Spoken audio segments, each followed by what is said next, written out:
రాష్ట్రంలో ఈరోజు ఎప్పుడూ కూడా చూడని రాక్షస రాజ్యం నడుస్తూ ఉంది. నిజంగా దేవుడి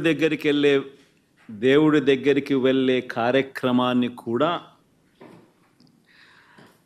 అడ్డుకునే మనస్తత్వం బహుశా నా రాజకీయ జీవితంలో నేను ఎప్పుడు చూడలే.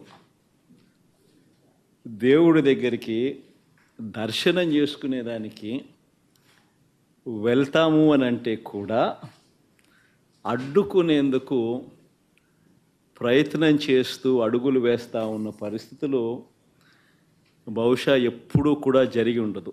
దేశంలో కూడా ఎప్పుడు బహుశా జరిగి ఉండదు.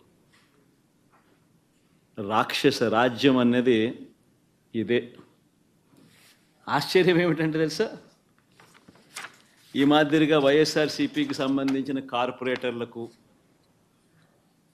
ఈ మాదిరిగా వైఎస్ఆర్సీపీకి సంబంధించిన నాయకులకు, ఈ మాదిరిగా వైఎస్ఆర్సీపీకి సంబంధించిన అనేక మంది శ్రేణులకు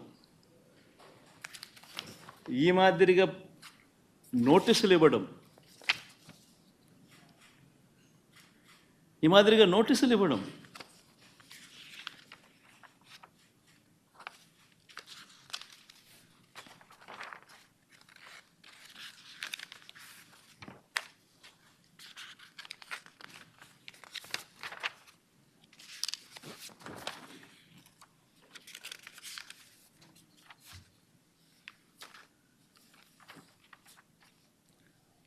నోటీసులో ఏమని రాస్తారు?